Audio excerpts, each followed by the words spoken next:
pengennya mereka bertemu aja.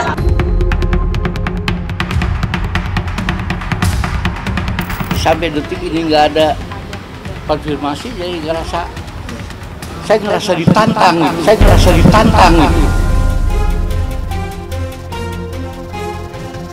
Sama sekali belum ada pemberitahuan resmi.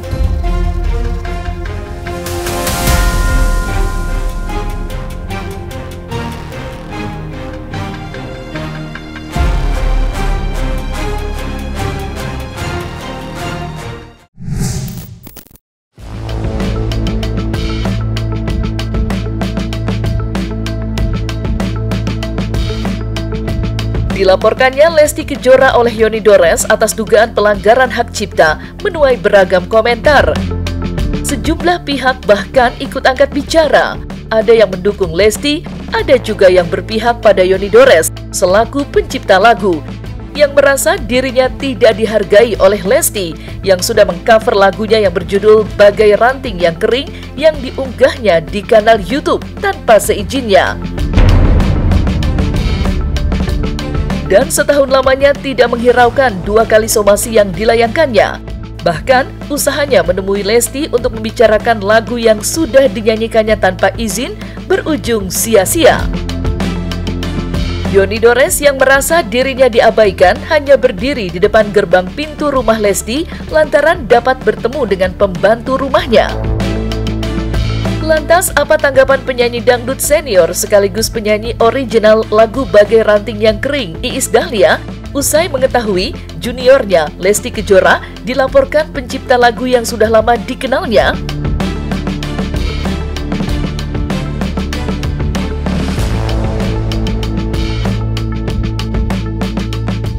Aku nggak tahu case-nya ya, gitu. Nggak tahu apakah Lesti yang memposting atau TV-nya, tapi memang yang Mas Yoni ini, Mas, aku sendiri pun belum boleh loh nyanyi lagu Mas di TV karena nggak tahu ada masalahnya apa. Jadi aku kadang kalau yang hal-hal kayak gini maksudnya sedih sih karena lagu aku tapi aku nggak boleh nyanyi gitu, tapi ya udah nggak apa-apa. Tapi kalau yang untuk case-nya Lesti, aku masih Dede kemarin sempat cerita doang bahwa dia disomasi, tapi aku belum ketemu langsung kan, jadi nggak tahu somasinya itu seperti apa. Kayak ke Mas Yoninya juga aku belum nanya seperti apa gitu. Jadi aku sih berharapnya apa ya, antara penyanyi sama pencipta semoga nanti undang-undangnya jelas, pengaturannya jelas, supaya kita juga nggak khawatir kalau menyanyikan lagu orang. Kalau umpamanya mau membuat recycle atau mengcover memang harus izin.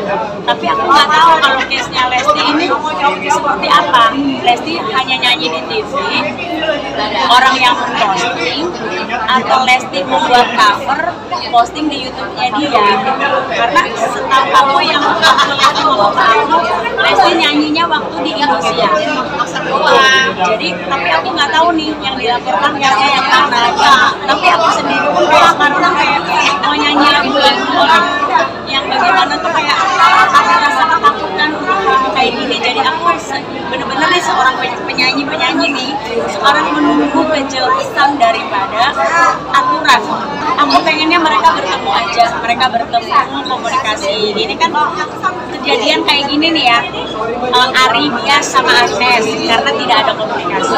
Lesti sama Mas Yoni pun mungkin karena tidak ada komunikasi. Jadi pengennya tuh udah ketemu aja, discuss, komunikasi maunya seperti apa gitu. Karena kalau aku bukan tipe orang yang seneng ribut-ribut, apalagi sampai saling melapor, enggak lah. Karena seniman tuh sejatinya adalah, kalau aku ya, aku ngerasa antar sesama seniman tuh kayak bersaudara. Kalau aku Saling membutuhkan gitu. Ya, jadi aku nggak mau kalau ada case-case yang begini. Tadi kalau lagunya Teh Iis Dahlia ya, mungkin Teh Iis Dahlia mungkin bisa sedikit memberikan informasi juga ya, kan mungkin kedekatan mereka. Aku tahu sifatnya beliau di luar kerjaan ya, sampai ke dalam kerjaan seprofesional apa beliau itu, mungkin aku bisa memberikan sudut pandang aku. Kita dapat royalti karena Pak Yoni. Kita waktu itu sampai nggak punya, ini aku bersumpah demi namaku sendiri, kita nggak ngerti royalti itu bagaimana, beliau yang memperjuangkan. lu udah dapat itu belum? Ntar gue mintain, dia kasih ke kita, direct transfer ke kita masing-masing. Itu saksi hidup saya. Jadi royalti itu apa ya Pak? Gimana yang ngitungnya ya? Udah ntar urusan gue deh. Lu udah dapat belum? Ini udah 3 bulan udah dapat belum?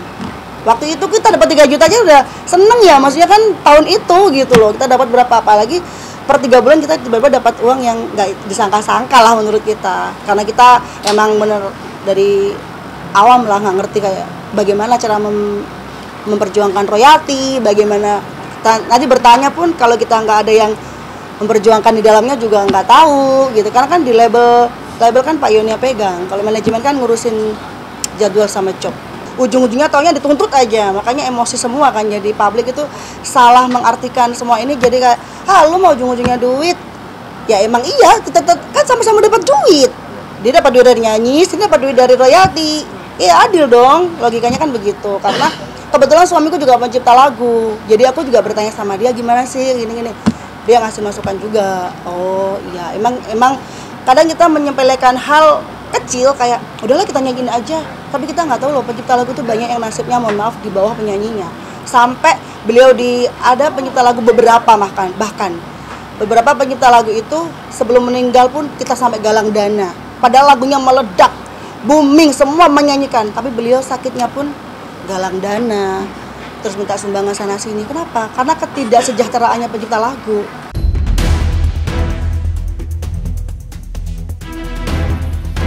Dugaan pelanggaran hak cipta yang menyeret Lesti Kejora ke dalam pusaran kasus usai dituding mengcover lagu tanpa izin penciptanya kini mengundang perhatian masyarakat luas. Terlebih, informasi mengenai aturan membawakan lagu ciptaan orang lain sangat minim yang diketahui publik. Dari situ pula, Lembaga Manajemen Kolektif Nasional atau LMKN ikut disenggol lantaran disebut-sebut abai terhadap tugasnya mengkolek penyanyi. Menanggapi tudingan miring di masyarakat, Ketua LMKN buka suara dan menjelaskan aturan dan wewenang LMKN termasuk sikap LMKN atas konflik yang melibatkan pencipta dan penyanyi lagu seperti yang sedang ramai saat ini.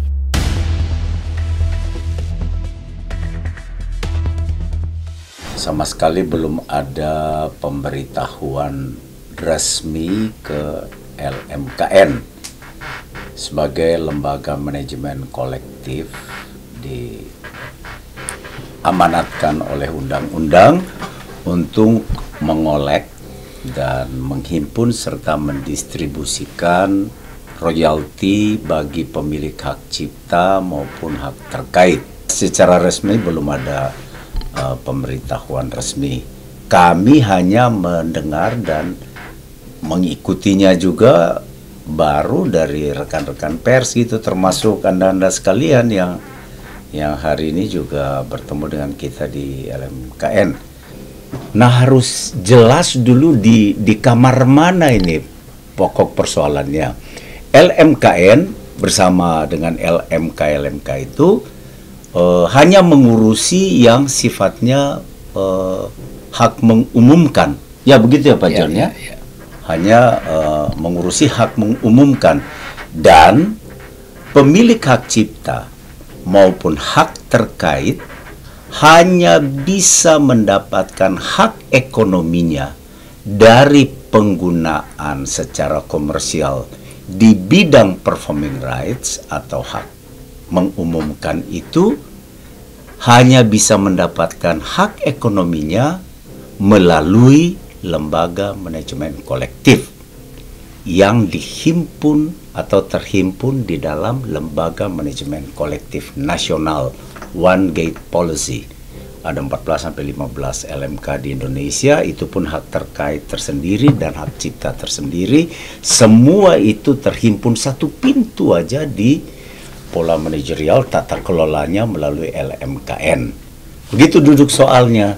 Jadi harus kita lihat pokok permasalahannya itu dalam proporsi yang mana. Apakah ini masuk di kamar mechanical rights ataukah masuk di kamar performing rights? Mereka harus jelas tahu letak persoalannya. Ketika ditanyakan kami kan menjawab. Jangan sampai di sini nggak ada soal, tapi seakan-akan jadi soal. apa yang ditayangkan di televisi itu masuk performing right, dan itu televisi sudah membayar haknya kepada LMKN. Nanti dari LMKN didistribusikan kepada LMK. Nah, si penciptanya itu nanti akan mendapatkan royaltinya melalui LMK. Itu clear. Tapi kalau sesudah hasil produksi itu kemudian dimasukkan ke platform lain, nah di sini sudah mulai mechanical right. Kalau mechanical right itu sudah di luar daripada kewenangan LMKN. Nah, itu harus izin penciptanya. Saya tadi dalam konteks ini kan menanyakan juga, kita membuka hal-hal yang diperjanjikan LMKN dengan pihak televisi dan lain sebagainya, betul-betul di dalamnya itu memuat tentang performing rights, titik. Kewenangan kita di situ. Saya tadi menelpon Bung Yoni Dores bersama dengan Bung Tito Sumarsono. Kita mendengar langsung. Bang Yoni itu orangnya baik sekali. Dan justru dia berupaya untuk mau menanyakan beberapa kali menurut informasi dari Bung Doni. Jadi yang saya sampaikan ini sifatnya informatoris. Bung Yoni menyampaikan bahwa dia beberapa kali mencoba mau mendudukkan masalahnya, mau menanyakannya, namun belum mendapat respons dari saudari Lesti Kejora gitu. Nah, sampai titik itu aja, kita nggak masuk ke wilayah substansinya apa dan lain sebagainya. LMK ini buat performing aja, ngolek performing, dan untuk mendistribusikan. Yang mengumpulkannya LMKN. Dari LMKN dibagikan kepada LMK. LMK Hak Cipta. LMK Hak Cipta itu ada 4 di Indonesia, kan? KCI, WAMI, RAI, sama satu lagi ada. Hak terkait ada 7 kalau 7 apa 8 gitu terkait. Kasihan lah penciptanya miskin di Indonesia, ya kan? Udah nggak ada, wah ya susah tahu mungkin kan semua juga. Kalau penciptanya lagi kesulitan di Indonesia.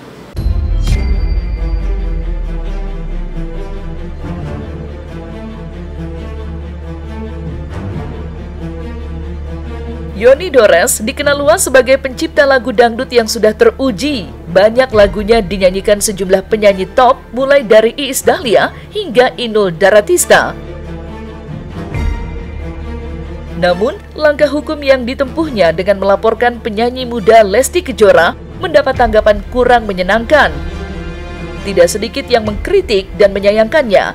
Bahkan, ada pula yang menudingnya memeras Lesti Kejora. Menanggapi berbagai tuduhan tak mengenakan, Yoni Dores tetap teguh pada pendiriannya melaporkan Lesti Kejora.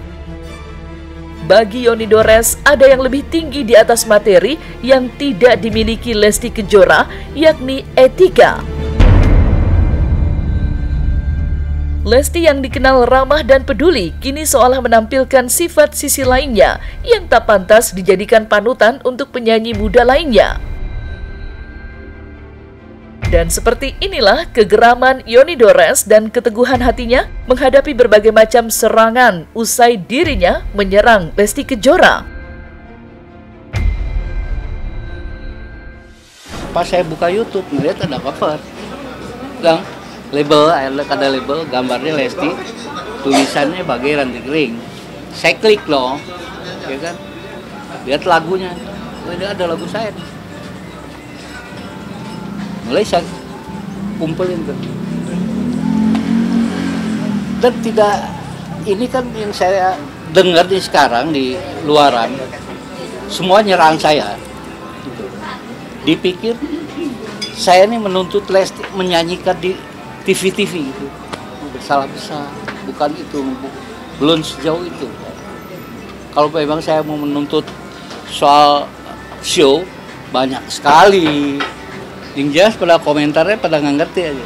Dia ngomong kalau misalnya nanya masalah royalti, tinggal tanya ke LMK, tapi dengan syarat daftarin dulu.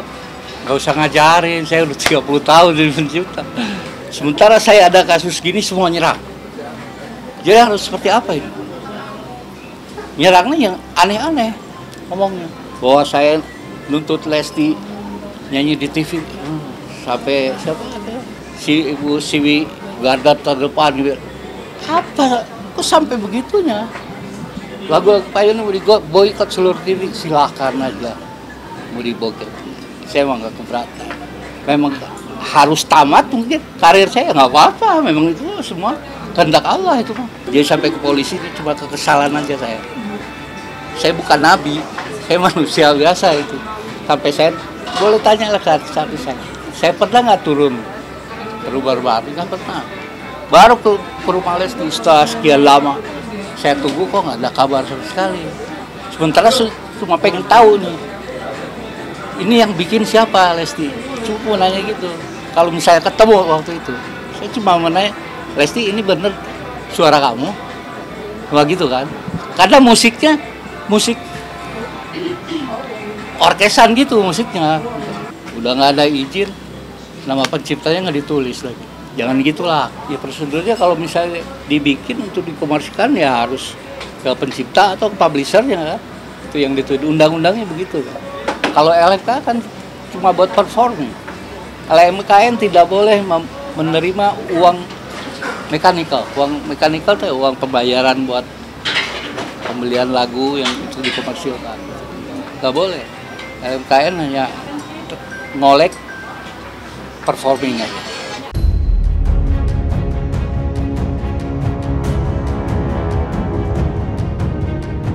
Undang-undang Hak Cipta lagi-lagi mengundang polemik. Tidak hanya tafsir hukumnya, tetapi juga polemik yang terjadi antara pencipta lagu dengan penyanyinya.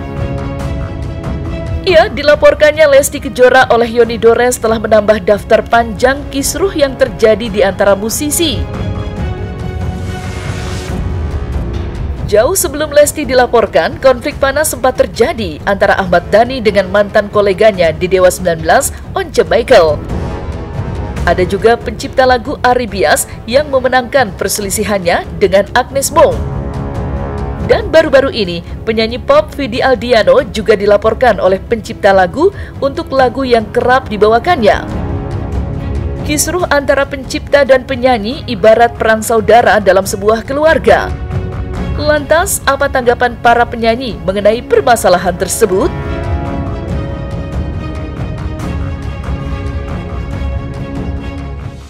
Aku selalu ngomong di grup-grup yang semua ada pencipta, ada pemusik. Aku bilang rindu kebersamaan antar sesama seniman. Karena kan biar bagaimanapun kan penyanyi sama pencipta itu sama-sama saling membutuhkan. Sebenarnya kalau lagunya si pencipta ini didaftarkan di LMK dan LMKN, sebenarnya hasilnya nanti akan di sana gitu.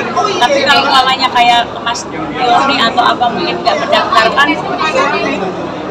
ini bisa terjadi. Jujur kalau aku sih semuanya pengennya berbagi lah semua ya kan, pencipta dapat, pemusik dapat, penyanyi dapat, karena biar bagaimanapun ini adalah pekerjaan kita. Kalau pekerjaan kan harus mendapat imbalan ya. Tapi sebenarnya ini juga kewajibannya LMK dan LMKN, justru karena aku sih pengennya nih kita bersatu untuk mempertanyakan LMK dan LMKN ini.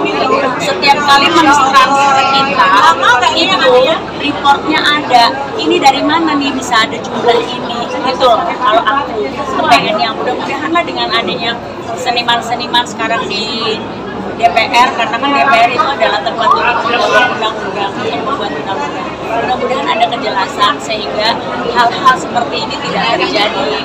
Mungkin ada hal yang kita juga harus pikirkan loh Kak. Cuman kan nggak bisa dari aku yang bukan siapa-siapa. Harusnya sama pencipta tuh bersatu, sama penyanyinya dirangkul. Bagaimana nih? Ada banyak-banyak. Ada Ardi, ada Pami, ada apa yang menaungi gitu loh. Itu sih memang kadang masyarakat kan tahunya ya udah sih nyanyiin aja. Coba kalau masyarakat itu di posisinya Pak Yoni. Kalau tuntutan kita berdampingan dengan Pak Yoninya sendiri. Kalau dari awal datangnya ke kantor saya Pak Yoni itu tuntutannya nggak banyak. gimana cara menegurnya Lesti biar bisa bersilaturahmi, berkomunikasi dengan baik antara pencipta dan penyanyi. Kan itu awalnya sebenarnya. Kami nggak ada kepikiran untuk sampai ke pelaporan. Cuman sebagai kuasa hukum yang bisa dilakukan langkah hukum. Jadi kalau di langkah hukumnya itu seandainya somasi tidak direspon dan nggak ada ikhtiar baik, langkah selanjutnya apa? Ya cuma pelaporan, nggak ada lagi. Emang sih lah harapannya langkah-langkah somasi, langkah-langkah hukum yang kita lakukan itu tujuannya untuk duduk bareng, untuk mediasi. Toh apapun bentuknya, semua permasalahan, semuanya kan permasalahan itu dua cuman solusinya, musyawarah, hukum, kan itu aja.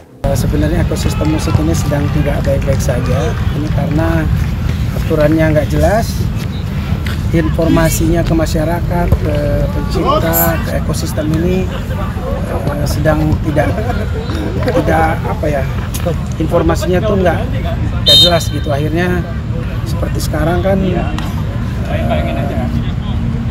penyanyi dan pencipta ini menjadi seperti orang yang bermusuhan. Padahal ini kan kalau kita ngomong berumah tangga ini sebenarnya satu kakak. Penyanyi, pencipta lagu itu sangat erat hubungannya gitu. Ada lagu, ada penyanyinya, dan satu apa ya, simbiosis mutualisme yang dari dulu tidak pernah terjadi hal seperti ini. Jadi ini yang aku takutkan kalau negara nggak turun, kalau tidak diketok palu secara aturan mana yang berlaku, mana yang harus diikutin. Jadi jangan di tengah jalan kita seperti penyanyi ini merasa bingung seperti apa. Dan saya masih simpang siur, ini beritanya mengenai performing rights, mengenai lagu yang dibawakan pada saat live, pada saat job gitu, atau ini masalah cover YouTube. Kalau ini masalahnya adalah cover YouTube, ini berarti menyinggungnya isu mengenai mechanical rights dan sinkronisasi. Kalau dalam hal ini memang pencipta punya hak langsung ya untuk berkomunikasi dengan penyanyi. Tapi kalau masalahnya adalah performing rights, ini misalnya ya, saya juga belum sure kan. Kalau misalnya masalah performing rights, saya cuma mau sampaikan ke Lesti Kejora untuk tetap semangat, jangan juga ada ketakutan yang berlebihan, hadapi aja proses hukum karena undang-undangnya bilang bahwa yang harus bayar itu royalti itu penyelenggara, bukan penyanyi. Tapi kalau misalnya terkait cover YouTube, ya saya berdoa supaya ikut mendoakan supaya masalahnya tetap cepat menemui kesepakatan. Ya pesan saya sih segala sesuatu tuh bisa dibikin kesepakatan ya gitu, dan yang penting hal-hal semua terjadi karena ketidaktahuan ya. Aku nggak bisa ngomentarin terlalu dalam karena masih simpang siur gitu ya. Tapi yang pasti sih segala resiko harus dipertanggungjawabkan sih gitu.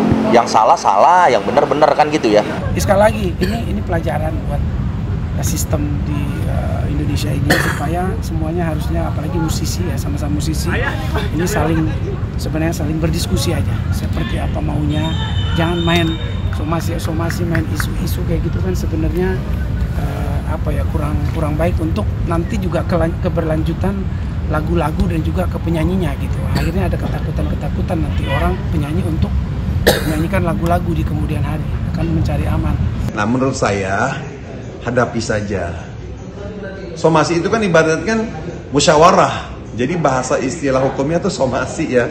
Ibaratnya mengajak musyawarah. Menurut saya sih nggak apa-apa, temukan saja. Kalau Lestinya nggak mau, ya mungkin perwakilan gitu. Mana yang dianggap salah, materi yang mana, seperti itu nggak apa-apa. Kita perlu nunggu karena memang saya berharap antara penyanyi dan pencipta itu harus sinkron. Karena serba salah ya, mereka ini saling simbiosis mutualisme ya kan. Penyanyi kalau nggak ada pencipta nyari materinya di mana. Nah pencipta juga sama ya, kalau bikin lagu tapi nggak dinyanyikan sama orang yang booming juga nggak bakal terkenal juga lagunya gitu. Jadi ya kita baik-baik saja, kita bicara baik-baik ya kan. Kita ini kan orang timur ya. Kalau memang Lesti mungkin dia nggak bisa ditemukan, Saya yakin pasti bisa lah.